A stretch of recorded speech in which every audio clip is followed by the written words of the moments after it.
चौधरी और आप देख रहे हैं उत्तर प्रदेश आज। आइए नजर डालते हैं उत्तर प्रदेश की टॉप 25 खबरों पर। अमरोहा में दर्दनाक हादसा। गजरोला थाना इलाके में एक ऑटो को अज्ञात वाहन ने टक्कर मार दी। ऑटो में 5 लोग सवार थे। हादसे में 4 लोगों की मौत हो गई जबकि एक यात्री घायल हो गया। उसे जिला अस्पताल में भर्ती कराया गया है। महराजगंज में प्रेमिका के धोखे से युवक ने फेसबुक लाइव पर काटा गला। युवक रोजी रोटी के लिए हैदराबाद गया हुआ था। उसका पहले से ही गांव की एक लड़की के साथ संबंध था। चर्चा है कि उसकी शादी किसी अन्य जगह तय हो गई थी। जब युवक को इसकी जानकारी हुई तो वो फेसबुक पर लाइव आकर अपना गला रेतते हुए उस लड़की का नाम और पता सहित कई पोस्ट किए। पुलिस भी मामले में अनजान है। विवाहित बहन और उसके प्रेमी की बेरहमी से हत्या। उत्तर प्रदेश के बागपत में बुधवार सुबह एक प्रेमी युगल की धारदार हथियार से हमला कर बेरहमी से हत्या कर दी गई। दोनों के शव अलग अलग जगह पर मिले। सूचना पर पुलिस मौके पर पहुंचे और घटना की जांच पड़ताल कर शव पोस्टमार्टम के लिए भिजवा दिया। सुबह सुबह श्री कृष्ण की शरण में पहुंचे सीएम योगी सुबह सुबह ही श्री कृष्ण जन्मभूमि पर पहुंच गए। उन्होंने जन्मभूमि स्थित भागवत भवन में विधि विधान से पूजा अर्चना की। श्री राधा कृष्ण के विग्रह की आरती उतारी। मैनपुरी और रामपुर उपचुनाव में जातीय समीकरण के लिहाज से नेताओं को प्रचार और बूथ प्रबंधन की जिम्मेदारी दी जाएगी। प्रत्येक बूथ पर स्थानीय टीम के साथ सरकार के मंत्री, विधायक और पार्टी के पदाधिकारी भी घर जाकर संपर्क करेंगे। मंत्री गली मोहल्ले में उनकी जाति से जुड़े लोगों की बैठक कर समर्थक जुटाएंगे। मुख्यमंत्री सभी विधानसभा क्षेत्रों में रैलियां कर माहौल बनाएंगे। नेपाल के भूकंप से नहीं बच पाया UP. National centre for seismology के मुताबिक इसका केंद्र नेपाल में जमीन से 10 किलोमीटर नीचे था। बता दें कि उत्तर भारत में महज 5 घंटे के भीतर दूसरी बार भूकंप के झटके महसूस किए गए। रोडवेज में अब 75% अनुबंधित बसें। उत्तर प्रदेश में वर्तमान में रोडवेज में 75% बसें उसकी खुद की है। 25% बसें अनुबंध पर चलाई जा रही हैं। शासन ने अब तक इन नियमों को पलटने का निर्णय किया है। गोरखपुर में तैनात महिला सिपाही की डेंगू से मौत। सिपाही प्रियंका सिंह की बुधवार को डेंगू से मौत हो गई। 3 दिन पहले तबियत खराब होने पर उन्हें जिला अस्पताल में भर्ती कराया गया था, जहां उनकी स्थिति खराब होने पर बुधवार सुबह लखनऊ रेफर कर दिया गया, जहां रास्ते में उनकी मौत हो गई। मुठभेड़ में 25,000 के इनामी सहित 2 लुटेरे गिरफ्तार। गाजीपुर में बीती रात पुलिस चेकिंग के दौरान 25,000 के इनामी के साथ पुलिस की मुठभेड़ हो गई। बदमाश के पैर में गोली लगने से घायल हो गया, जिसे इलाज के लिए अस्पताल में भर्ती कराया गया है। 4 घंटे तक चली नजीबाबाद कोतवाल के हाथ की सर्जरी। बिजनौर में आवारा कुत्ते के हमले से जख्मी हुए नजरबाद कोतवाल की 4 घंटे तक हाथ की सर्जरी चली। उनका हाथ बुरी तरह से जख्मी हो गया था। उंगलियों के साथ साथ कोहनी से नीचे तक कुत्ते ने चबा डाला था, जिसके बाद जख्मी हाथ की प्लास्टिक सर्जरी की गई है। महिला की हत्या कर शव खेत में फेंका। सिर, एक हाथ और पैर था गायब। सीतापुर के रामपुर कला इलाके में एक महिला का शत विक्षत शव बरामद हुआ है। उसके शरीर के कई हिस्से गायब थे। पुलिस ने शव को कब्जे में ले लिया है। दबंगों ने सिविल जज और उनकी पत्नी को पीटा।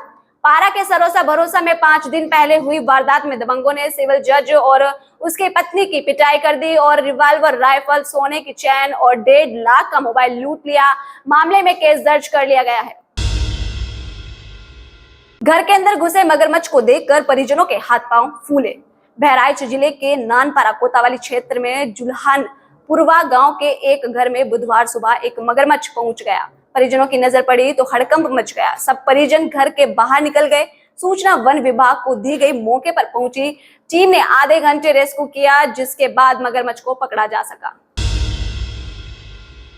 अलीगढ़ में रिश्ते के भाई ने किशोरी के साथ दुष्कर्म किया। जलाली चौकी क्षेत्र के एक गांव में सोमवार को अपने घेर पर जा रही 16 वर्षीय किशोरी को उसके ही खानदानी भाई ने पकड़कर अपने घर के अंदर खींच लिया। जोर जबरदस्ती करते हुए उसने किशोरी से दुष्कर्म किया। वहां से रोते बिलखते हुए घर लौटी किशोरी ने परिवार वालों को घटना की जानकारी दी।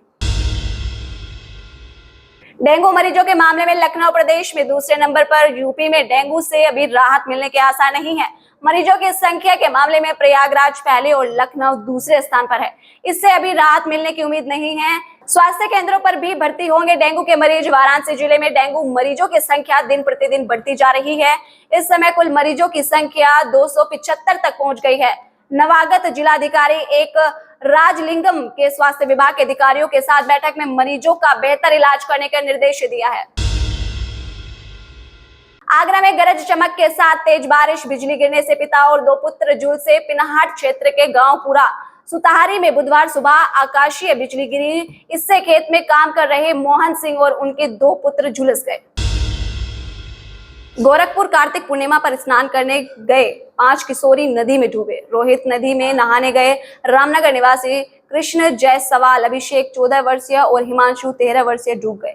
सूचना पर घाट पर सनसनी फैल गई। स्थानीय ग्रामीणों की मदद से अभिषेक और हिमांशु को बचा लिया गया, लेकिन कृष्ण जायसवाल का पता नहीं चला। उसकी तलाश जारी है। 11 नवंबर को वाराणसी आएंगे सीएम योगी। बीएचयू के प्रबंधक अध्ययन संस्थान में आदर्श ग्राम सम्मेलन का आयोजन 11 से 13 नवंबर तक किया गया है।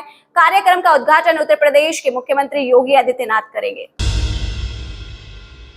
561 करोड़ की लागत से गोरखपुर में बिछेगी सीवर लाइन। सीवर लाइन बिछाने के साथ ही रोहिन नदी के पहले 30 MLD की क्षमता का सीवरेज ट्रीटमेंट प्लांट की स्थापना की जाएगी। विकास नगर में 15 MLD क्षमता का 15 इंटरमीडिएट पंपिंग स्टेशन बनाया जाएगा। इसकी सहायता से सीवेज को STP तक पहुंचाया जाएगा। प्रेम प्रसंग में प्रेमी प्रेमिका की हत्या। बागपत के असारा गांव में एक प्रेमी युगल की बेरहमी से हत्या कर दी गई। दोनों के शव जंगल में पड़े मिले। मौके पर पहुंची पुलिस ने छानबीन के बाद शव पोस्टमार्टम के लिए भेज दिया। बताया गया है कि प्रेमिका के भाई ने दोनों की हत्या की है। गुजरात में मोदी छे धूम मचाने को तैयार। उत्तर प्रदेश के विधानसभा चुनाव में रवि किशन के भोजपुरी रैप सॉन्ग यूपी में सबबा ने लोकप्रियता के सारे रिकॉर्ड तोड़ दिए थे। लॉन्च होने से पहले ही दिन सोशल मीडिया पर इसे मिलियंस में भी व्यूज मिले थे। वाराणसी में खाकी पर हमला। वाराणसी के दरेखू में मंगलवार शाम 3 बदमाशों ने लक्षा थाने में तैनात दरोगा अजय यादव को गोली मारकर सरकारी पिस्टल लूट ली। कमिश्नरेट विस्तार के बाद इस घटना ने महकमे को हिलाकर रख दिया है। अब EOW करेगी कोयले की कालाबाजारी की जांच। चंदौली के चंदासी कोयले की मंडी एक बार फिर से जांच की आग से गर्म हो सकती है। खादानों से फर्जी तरीके से निकले कोयले की कालाबाजारी को लेकर थानों और कोतवालियों में दर्ज मुकदमे की जांच अब EOW करेगी। युवक को अपमानित करने में 2 साल कैद। Fatehpur SSP ST act course के विशेष न्यायाधीश प्रतिपाल यादव के अनुसूचित जाति के युवक को जूते की माला पहनाकर गांव में घुसने पर 2 दोषियों को 2 साल कैद की सजा सुनाई है। कोर्ट ने दोनों पर 2-2 हजार रुपए जुर्माना लगाया है। आज के लिए बस इतना ही। फिर मिलेंगे कुछ अपडेटेड खबरों के साथ। तब तक के लिए देखते रहिए उत्तर प्रदेश आज।